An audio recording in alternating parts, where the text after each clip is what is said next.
Hello and welcome back to what we call What's Your Story? Where once again we're just talking with several people from around our union about what their journey's been like growing up here in America and especially growing up in the Seventh-day Adventist Church. Today I'm very excited that we have Heather Thompson Day, Dr. Heather Thompson Day with us. Thank you for being willing to join us today. Dr. Day, who you'll learn about more in a little bit, has an amazing journey and is somebody who I think you're going to enjoy hearing from very, very much. So I'm trying to think, is it okay if I just call you Heather for this interview? Okay, all right. Heather, let's just start out. Why don't you tell our folk a little bit about where you were born and raised, and also go ahead and tell us a little bit about your family. Yeah, so I was born in Berrien Springs, Michigan. My family is an interracial family. So my dad is Black and my mom is white. And that actually is a big reason as to why they kept us in Berrien Springs, because it was such a diverse area. And they were really protective over my sister and I's racial experience. And so they felt like Berrien would be the best place for us as an interracial family to grow up. And I don't think I fully realized as I was growing up how important that decision probably was for us and how much of a difference it's probably made in both me and my sister's lives. That's, many people don't realize this, but actually Andrews University, I believe, is one of the most diverse universities on the planet. It is. It's tied with being the top most diverse university in the country. So for context, I put out a meme recently on social media that just said, like, when was your first Black teacher? Or I didn't put it out. People kept tagging me in it all day, and I teach college. And so I was like, whoa, the experiential difference for a lot of people growing up, they had never even had a Black teacher until college, which, by the way, means that they had never probably had a Black authority figure until they were in my class in college. And so that was not my experience growing up, because I grew up in Berrien Springs, Michigan. We had Black teachers, we had Black administrators, we had Black leadership. So my understanding was very much shaped by the environment that I grew up in. And so looking back, I see how important those choices that my parents made actually were for my life. Wow. That's good. Well, you mentioned you teach in a college, but before we get too far into this, why don't you just tell us a little bit about yourself, your educational journey you've been on, and what you're doing now? So I teach communication. I, as a child, always desperately wanted to be a journalist, and I ended up doing a bachelor's degree in journalism. But the field of journalism changed so much, even in my 4 years back in 2006 through 2009, the field of journalism really changed. And so I ended up taking a sophomore level communication course, and it changed my life, because communication is about relationship building. And I've always been really passionate about people. I am super passionate about the gospel.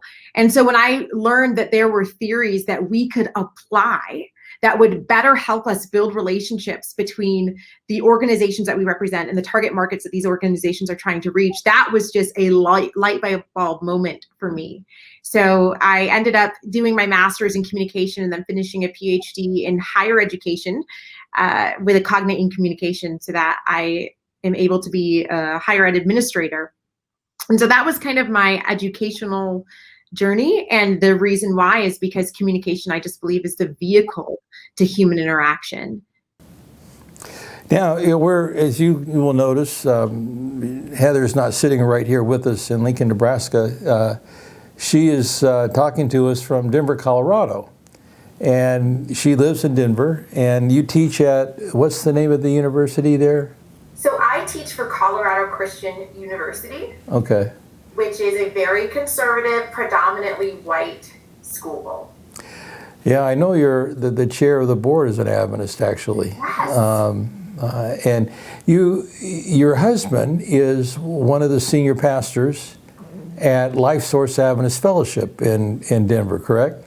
Yes. Your husband Seth, which is the largest church actually outside of the College View Church. It's the largest church in the whole Mid-America Union, and blessings on their journey there. There's some wonderful people at Life Source Adventist Fellowship. I knew Heather tangentially through my wife back when you were taking your undergraduate degree.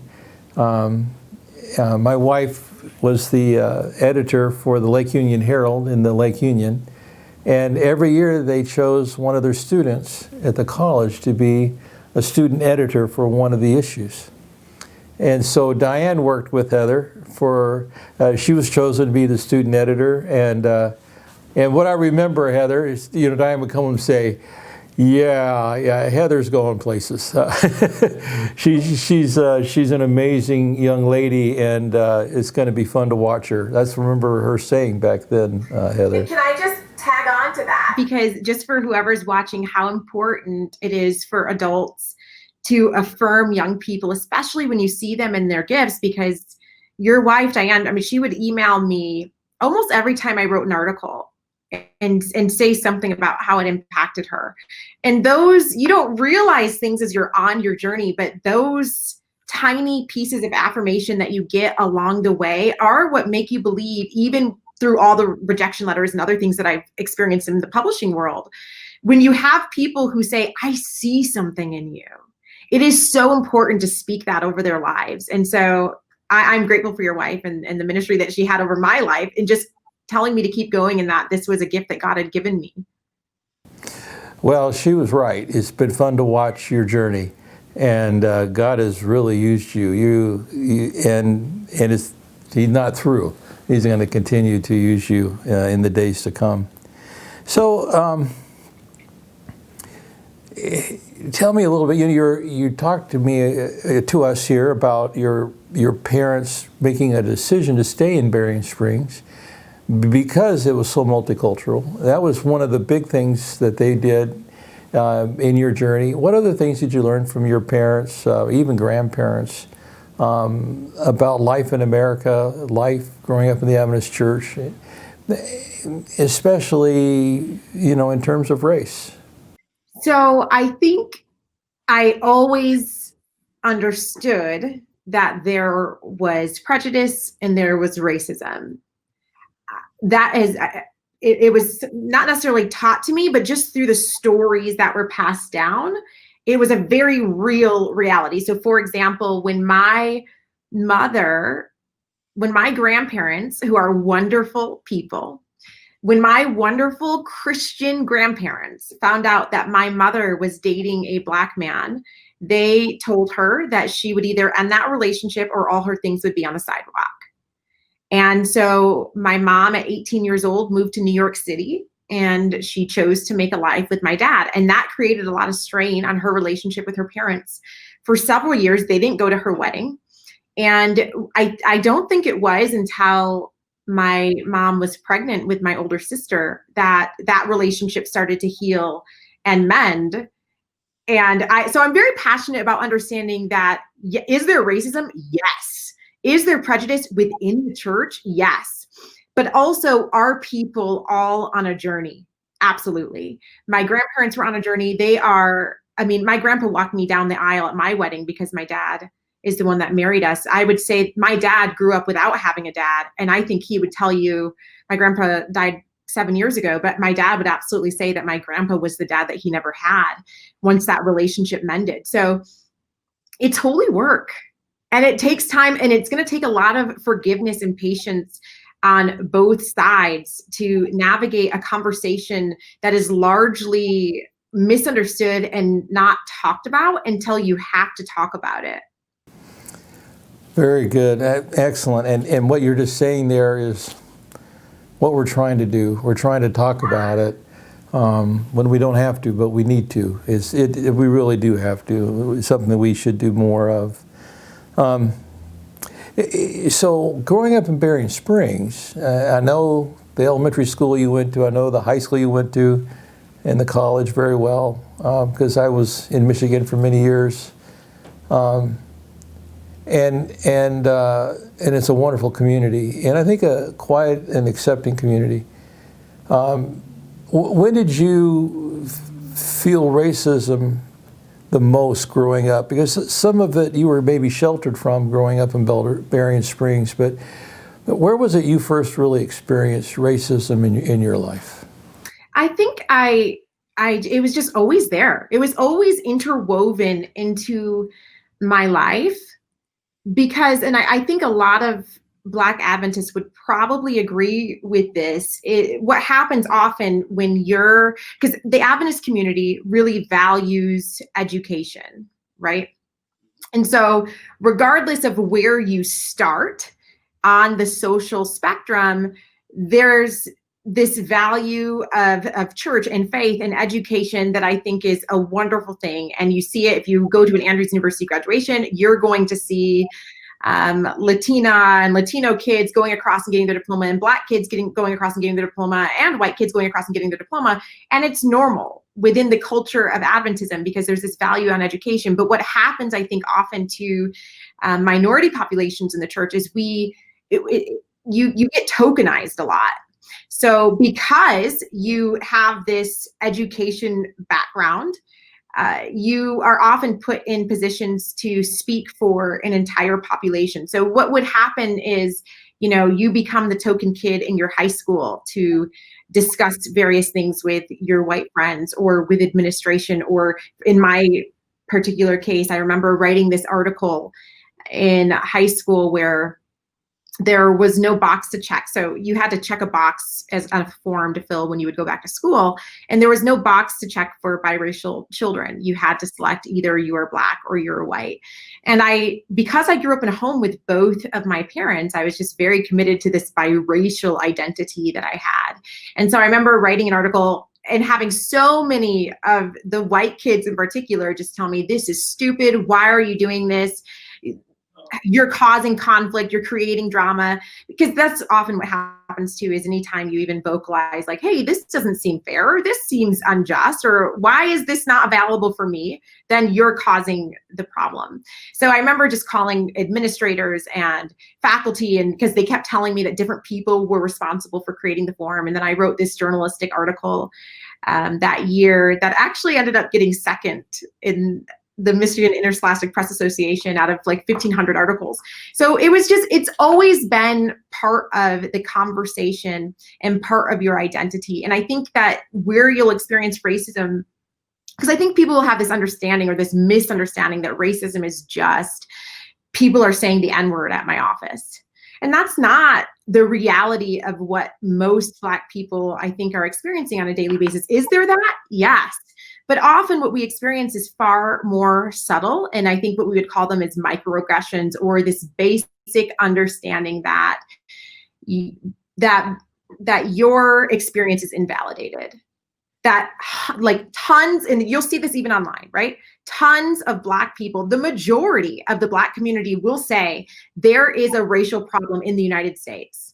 And then our white friends will share the one Black person who agrees with their position and say that token or that one story invalidates the majority of what everybody else is saying. So what you go through life with this understanding that there's the white way and that's it. And you have to learn to assimilate yourself towards whiteness in order to be successful. And I'll share a really just brief example of that, but I think it's a micro example that shows the systemic problem.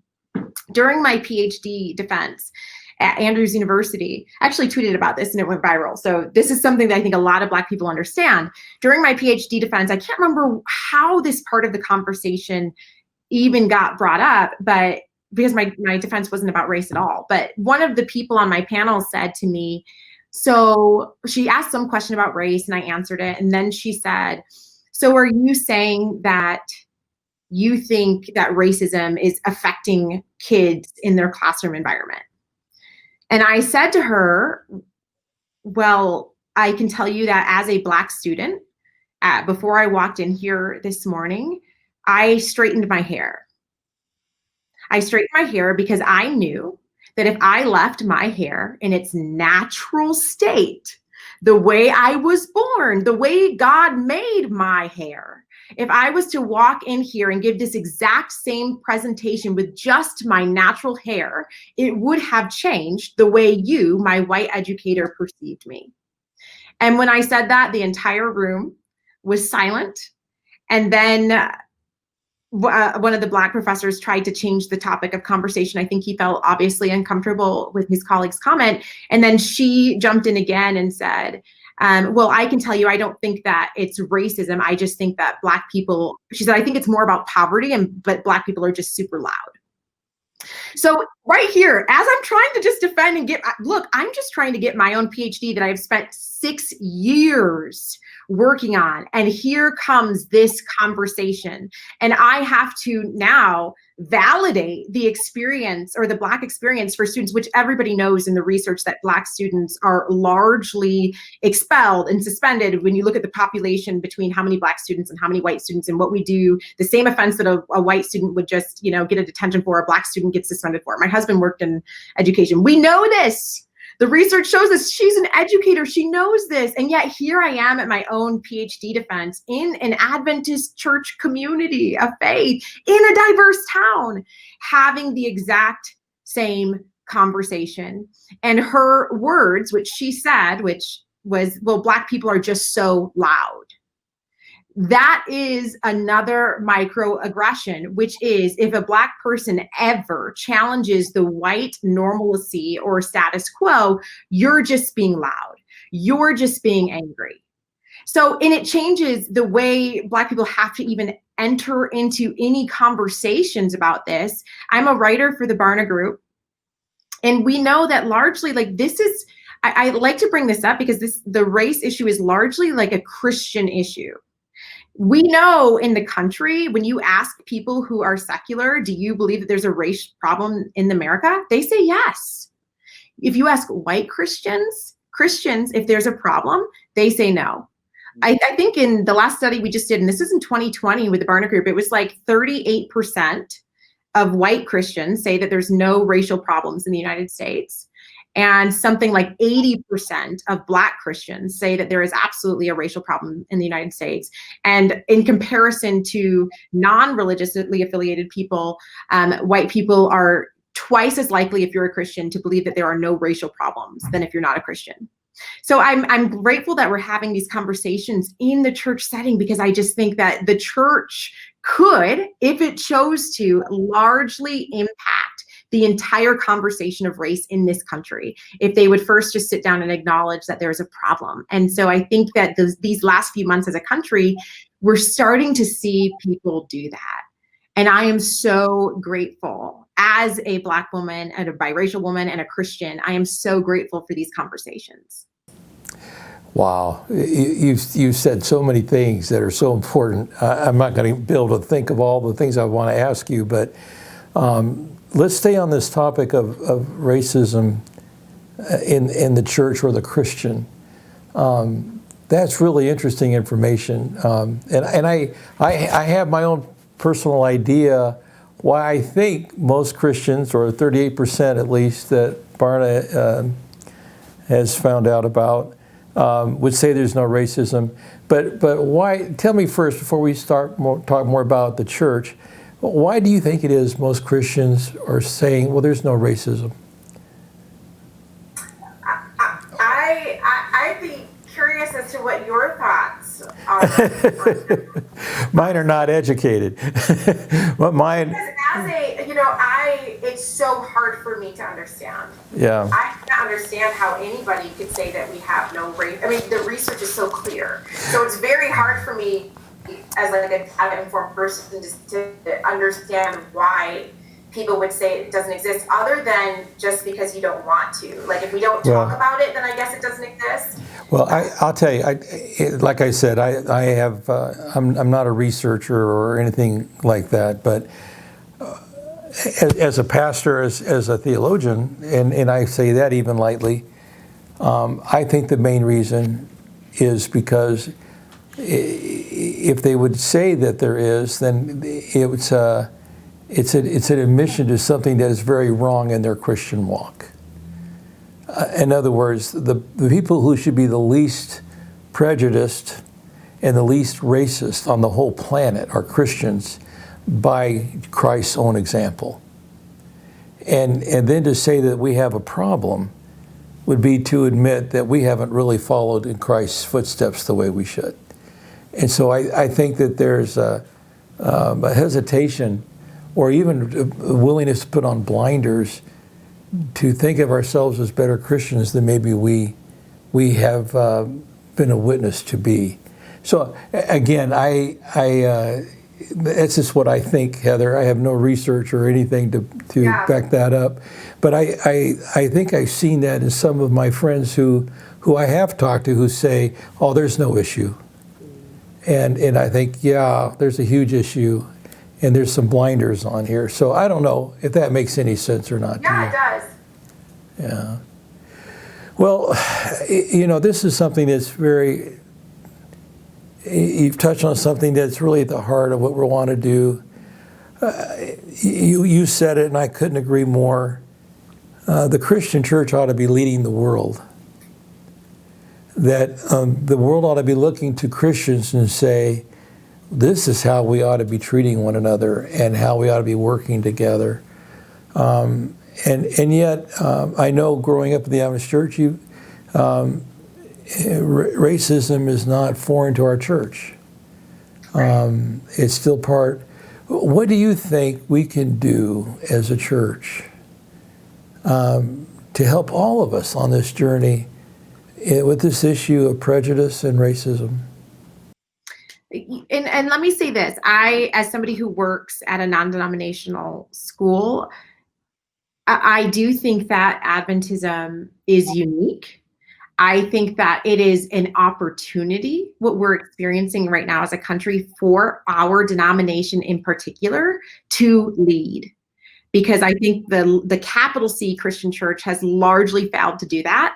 And I don't, at this moment, see that that's going to change unless people start challenging peer culture within Christianity. And I think that Adventism is uniquely set up to be able to speak into this and challenge the conversation and become leaders in that conversation. And so that I have never been more excited and proud to be Adventist, I think, than working in a different environment outside of Adventism, because I've realized the gifts that we've been given.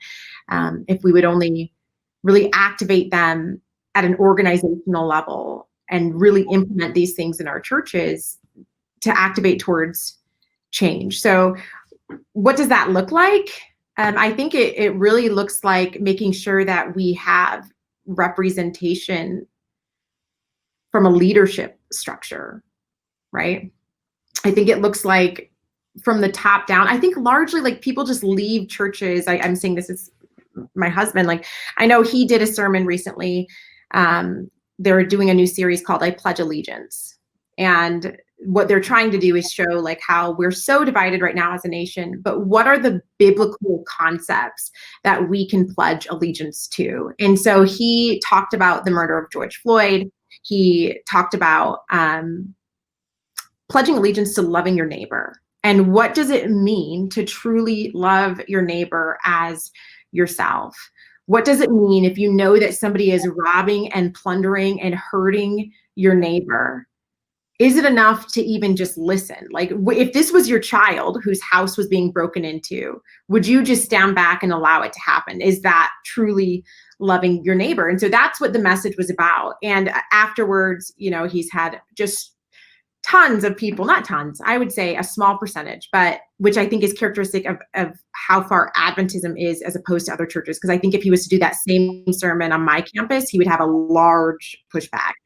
At his church, he probably had 7 people out of a couple hundred who were just furious and came up to him afterwards and literally yelled in his face, all lives matter. He never even talked about the Black Lives Matter movement. He just talked about what's happening in the African-American community and what should be the church Christian response. So I think these types of things, which is to really tell and teach our pastors to start having these conversations on a local level. And that comes back like with administration. How are we preparing pastors to walk into that conversation? I think it's important. How are we as a church? Because again, I think that we are uniquely set up as a church to speak into this for our communities. What are we doing? I know something my husband is working on with his co-pastor, Daniel Fry, is putting on, like, we have all these Black educators in Adventism who understand how the school system works. Do you know how many Black families in our area right here in Denver are in poverty and have no idea how to navigate the school system? They have no idea what their rights are. They have no idea when their son is suspended, or like what their rights are as a parent in that moment, or through an expulsion. So they're going to start putting on classes for the community where you have a school psychologist talk about testing, that you can actually make an impact on a local level. And this is what I want to see happen across all of Adventism. That would be my dream. I mean, we started as a very culturally relevant movement with some of our biggest leaders, John Andrews and Uriah Smith, like being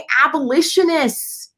And so to step back from the cultural conversation and say it's too uncomfortable. I read this quote recently from Ellen White that was saying, if somebody in your church does not support the abolitionist movement, disfellowship them. I mean, this is strong language. They took a very strong stance, and you saw the church growing in these days. And I just think as a church, we are uniquely set up to take a strong stance and to lead the way for our other brothers and sisters in Christianity who haven't been as fortunate as us to be a part of a global conversation like we are, and to be sitting in classrooms and get educated by Black teachers and Asian teachers and Latin American teachers and talk about immigration and all these things that Adventists, I think, we grow up in and we experience more so because of the dynamics of our church.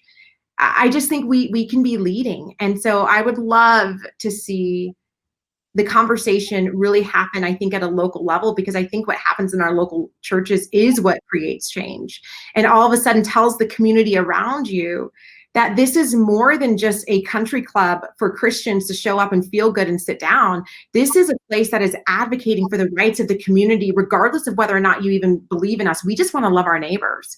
We just want your life to be better because our building exists in this zip code. So how can we serve you? What programming can we put on? But one more example, and then I'll stop. They've been out of Life Source. They've been serving 31,000 pounds of food out of the parking lot during COVID every single Thursday. And every single Thursday, it's going to make me cry.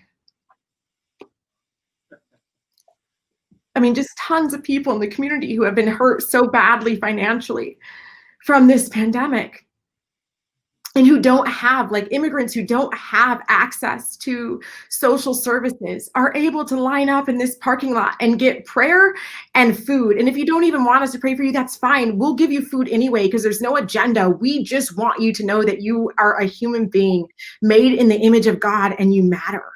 Like, this is what I want to see on a global scale, on a national scale, for the church that I'm a part of. And I really think that this is important to my generation, is that we start standing up and saying, like, what's the next step? And how can we as Christians really lead and charge this conversation and not wait to see what the Baptists and the Methodists and everybody else is doing? What can we decide to do right now to lead? And especially when it comes to race, like, these are issues that I think we are qualified to lead in. So what does that look like? Well, that's beautiful. That's powerful. I know that serving the community is part of the very DNA of that church. And I'm really glad you shared that. You said something earlier that struck me, and I appreciated it because it shows the grace in you. You mentioned, I think you used the phrase, everyone's on a journey. What did you mean by that exactly? And how can we take that thought and amplify that in our church to grow and to do better? Yeah, so my background is communication. So I see things, I think, differently. I I don't just look at cultural issues and say what's right and what's wrong, because I understand that there's always a continuum. So if we look at the process of persuasion, there's a continuum of persuasion. And what we often do, and I'm sure all of us have experienced this on Facebook or on Twitter or on Instagram, is we stand over here on this side of the continuum, or we stand over here on this side of the continuum, and we yell at each other back and forth, and we give all of these stats and ideas, and we think that because we have a great argument, everybody's just going to understand. And that is not how persuasion works. You will never move somebody more than 2 steps outside of their current anchor point.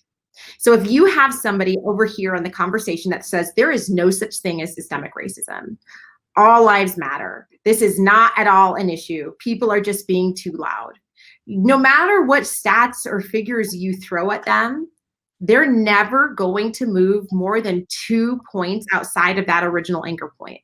So the key to communicators is, how do I figure out what your anchor point is? How do I figure out where you currently stand?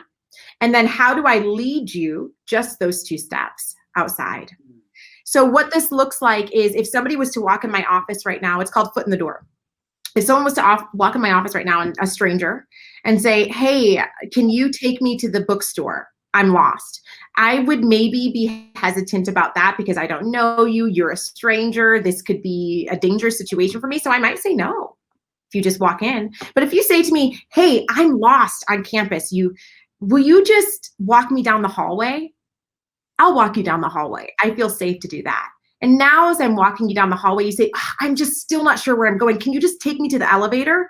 Now we're in the elevator, we're talking, we're riding together. Now we're down the elevator. You say, I'm just trying to figure out, is it this way or that way? And next thing I know, I've walked you all the way to the bookstore. I walked you all the way to the campus bookstore, but I would have never done that if I didn't start out on a journey to just get 1 foot in the door. And so that's why I say conversations like this are extremely important, because it's the foot in the door. And if you can get, this is how we view persuasion, this is how we view communication. If you can get 1 foot inside someone's door, you can always take them to the bookstore. But you have to do it through time and relationship. It is never going to work to yell at them outside the door. How dare you not walk me to the bookstore? What's wrong with you? Don't you know how rude that is? It will never work. You have to figure out, what is this person's anchor point? And how do I take them just 2 steps outside? How do I introduce them to just one thing that maybe they'd be willing to see differently if it was still closely aligned to how they see things? And I just think most people aren't willing to put in the work. And that's why I say these topics, politics, religion, race, these hot button issues where people tend to have very strong anchor points, it's holy work. Because you're never going to convince somebody in one conversation or in one sermon or in one video. All you're trying to do is get a foot in the door, and then you have to have, and this is why I said it needs to be a local church level conversation, you have to have people who are willing to continue the journey with that person, walking them to the bookstore.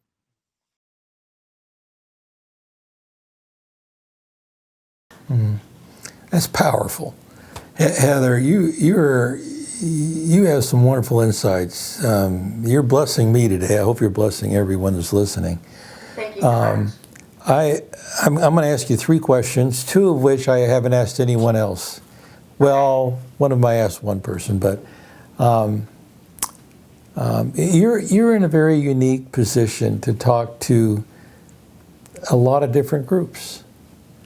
And so the first question I'm going to ask you is, what would you like to share with your Caucasian Adventist brothers and sisters that you would love for them to know, that will help them and bless them as they relate to and embrace even a greater way the African American community? I think we would all be better. So I had an 18-year-old student once who said, are you listening or are you waiting to talk? There's a big difference between listening and waiting to talk. And I think we would all be better if we listened. I think we would all get better if we took some personal responsibility in a national conversation and said, you know what, Google is a great tool. What are 2 documentaries I can watch on this issue? And what is 1 book I can read on this issue? I think Black people are really tired right now. I know I'm so exhausted, and you're constantly in a state of feeling unsafe. You're constantly, I mean, even sometimes at your own churches, you're feeling like, man, if I was ever on the news and I even just tried to say my rights and then ended up in a scuffle and was killed, like does my life matter? They would probably look for the one thing I did wrong and everything else wouldn't matter. I mean, this is how Black people are feeling, like just totally invalidated as far as human dignity when you keep seeing people argue about whether or not you're a human being and argue about whether or not you have rights. In the George Floyd case alone, right? Even when my husband talked about it, he had people text him and write him and say, but he was a criminal. This is what we constantly do in these conversations. And the reality is, I think if most people pass somebody putting their knee on the neck of a dog for 8 minutes, as that dog cries out and whimpers and says, I can't breathe, I think most people would be outraged over a dog. So it's very, very, very painful. And I think this is why a lot of Black people are struggling at this point to even listen, because essentially so many people just feel like you would value a dog more than my life or my brother's life or my nephew's life. And that's hard. That is really hard. And that's why I say that this is holy work. So my request would be that you take the time to educate yourself on this issue by watching at least 2 documentaries. Can't you do that? Can't you give this issue that if you love your brother and sister, if you love your neighbor, can't you give this 2 hours to watch 2 documentaries and say, let me just listen. Let me not wait to speak. Let me just listen. So a documentary I would watch is called The 13th. Everybody should watch that documentary. And a great book I would recommend, and I've had my students read it, it's called White Awake, An Honest Look at Being White. And it's from Daniel Hill. He's a friend of mine. He was a pastor at one of the largest evangelical churches in Chicago, Willow Creek. And he set out on this journey of wanting to create an interracial worship experience. And he just learned so much about his white experience while trying to do this process of this co-worship model with all races combined. And so I highly recommend the book. My students have really been impacted by it because something he brings up that I think we don't talk about enough is how racism, he believes, is a demonic stronghold in this country. And that's why he feels like we have to be vigilant, because we're talking about a demonic force that is impacting our churches. And are we ready to have that conversation? So it's a fantastic book, and I think every Christian should read it. I appreciate that. And I do agree. There's nothing Christ-like about racism. It should be just the opposite of who we are. All right, I'm going to ask you a question I haven't asked anyone. Should I be nervous? No. Okay. But you have a very unique journey. And you grew up in a biracial home. Like I said, I know your mother better than your father. And I know of her character. I know her to be a real person of character. And then you talked a little bit about the journey your grandparents have been on. That was insightful. So I'm going to turn this question around. What would you like to say to your African American church family that you would like for them to know about your Caucasian church family? I think I first would just, because this is such a hard conversation, I think I have to validate your exhaustion. And I think we should always remember that if somebody is a 10 on an issue and somebody else is a 6 on that issue, right? Which is actually closer to 10 than 1. If you're a 10 and somebody else is a 6, what often happens is all you feel is cold. If you are super hot on an issue and somebody else is a 6, that 6, which is actually warm, feels cold. If you stick your hands from super hot water into warm water, you can try the experiment at home, that warm water will feel cold. And I think that's what keeps happening as we try to have these conversations. We're not even realizing that some of the people, not all of them, but a lot of the people, at least in my experience, being at a predominantly white conservative Christian school, a lot of people are at a 6. They are starting to acknowledge and realize that there is a problem. And I think it is unfortunate and it is not fair. And that is why earlier I said I would ask my white brothers and sisters to read a book themselves or to watch a documentary themselves. But I would also ask my Black brothers and sisters to have grace for the 6 and to be willing to go on the journey with a 6 and to be willing to sit down and figure and see how we're similar rather than focusing on how different we are. And I just think that it's really easy in today's culture, and especially just when you're so exhausted. Being tired is one of the worst things to be because everything feels 10 times worse when you're exhausted. And I know I'm exhausted. I just think we have to pray for the grace to go on the journey, because let's just remember, let me just say this, grace is never for people who have earned it. Grace is always a gift that you did not earn and you do not deserve. And that is the gift that Christ gave us. And that is the cross that the Christian picks up, is the decision to say, I'm going to serve this person who doesn't deserve it. Well, that's beautiful. And I want to validate something you said earlier too, that I hope as a church we really embrace. Another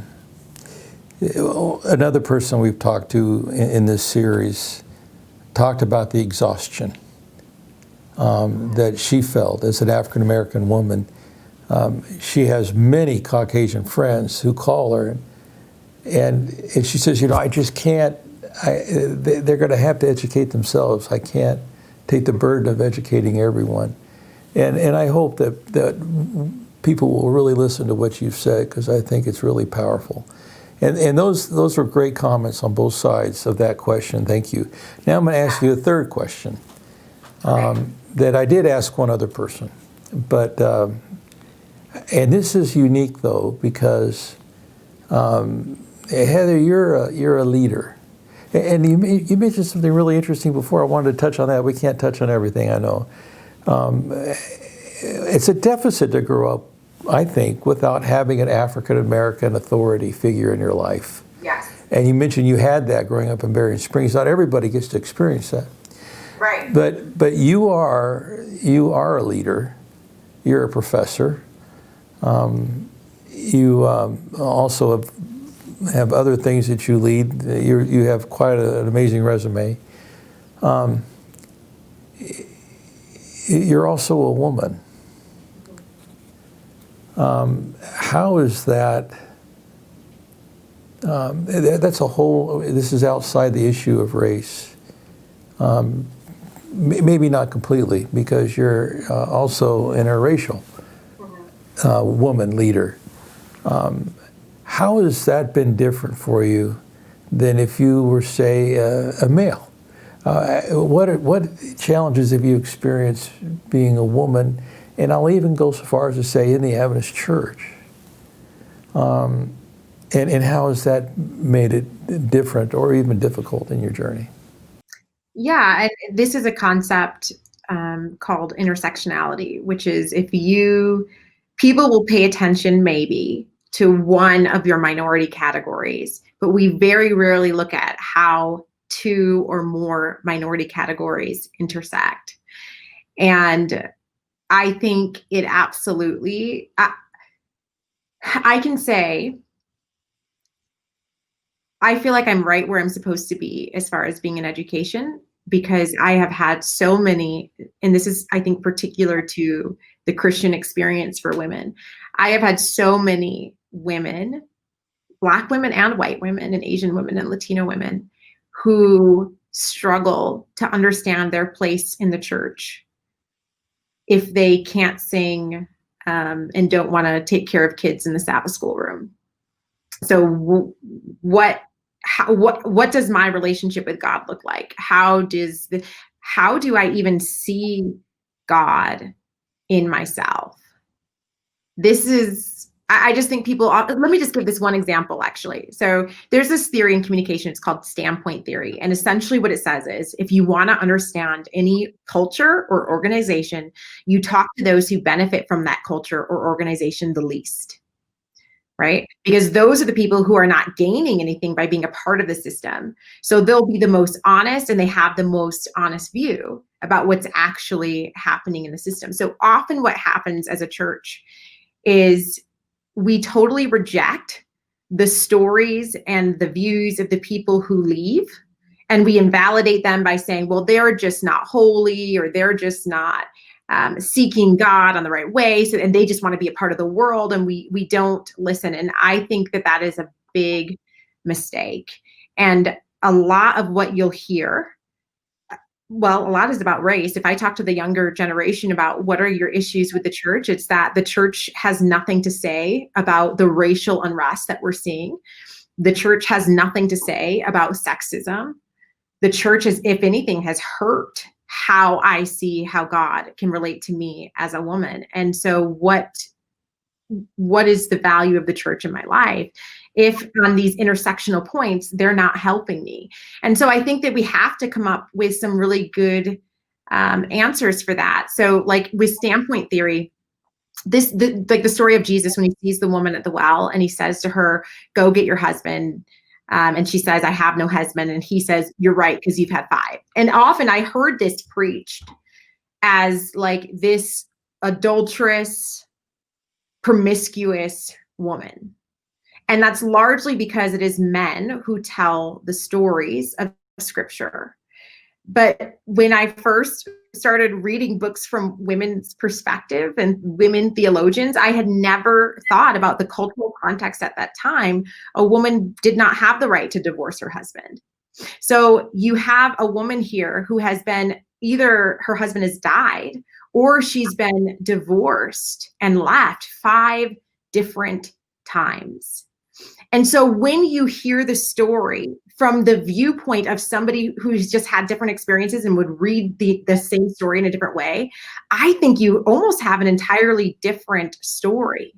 And all of a sudden you don't see this Jesus who seems angry. 72% of Christians, by the way, see God as angry and wrathful and hell and fire and judgment. 72%. When you hear the story the different way of Jesus acknowledging someone's pain and saying, I know what's happened to you.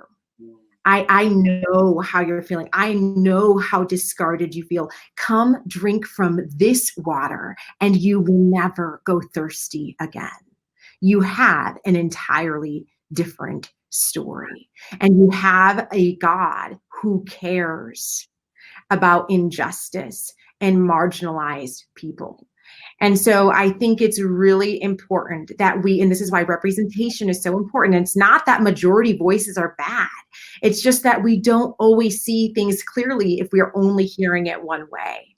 And so how do we allow and create space and make room for young people's voices, for women voices, for different race and immigration status voices to speak into these cultural conversations and how they affect how I view Scripture? I think it's incredibly important for this generation, which, by the way, Generation Z is the most diverse generation in US history. It's the first generation that's going to be predominantly non-white. So we have no choice as a church, if we're going to even want to have a church in 10 years, but to start having these conversations and allowing other voices to speak into them. That's powerful. Thank you very much. That was really insightful. Heather, I believe I could really go all day here with you. I have so many things I'd love to ask you, but we need to wind it down. Maybe is there one question you wish I had asked that I didn't? It's not a question I wish you had asked, but it is something that I love making sure that I share with people. And I think it's very freeing. It's the understanding that there is biologically no such thing as race. So race is a social construct that we have created in order to justify a lot of the atrocities of our nation's past, right? But there is biologically no such thing as race. We are all human beings. And so what happens when we talk about things like race is simply talking about our experiences. It is simply allowing an African American to say, this is my experience in this country. When I say I'm a Black man, I'm saying I identify with these experiences in this country. And when I say I'm a Latino man, I'm identifying with these experiences in this country. And Asian and white, I identify with this experience in this country. And nobody should ever tell somebody else that what they are experiencing, they aren't experiencing. Because by definition, you cannot experience somebody else's experience. So I think it's helpful to zoom out and say, okay, race is a social construct. It's not real. So what people are talking about is their experiences. And the only response when somebody shares with you their experiences is to listen, not to wait to speak. The only response is just, man, I want to tell me more about that. How did that affect you? I want to learn. That's beautiful. Well, thank you, Heather. Well, I hope that more and more people get an opportunity to experience your journey. To you have some things you want to talk about. You've written some things. You have some blogs. Anything you want to share in that regard before we go, so people can continue to connect with you? Yeah, you can always connect with me on Twitter. My handle is Heather T. Day, and my next book is coming out in spring, which I am super excited about. It's called It's Not Your Turn: What to Do While You Wait for Your Breakthrough. Okay. Well, thank you, Heather. To carve out this time for us means a lot to us. And blessings on your academic journey there, the students you have in contact with every day. Blessings at Life Source and the continued service that church does to the community. And thank you for what you do and who you are. Thank you so much. Happy to be here. All right. God bless.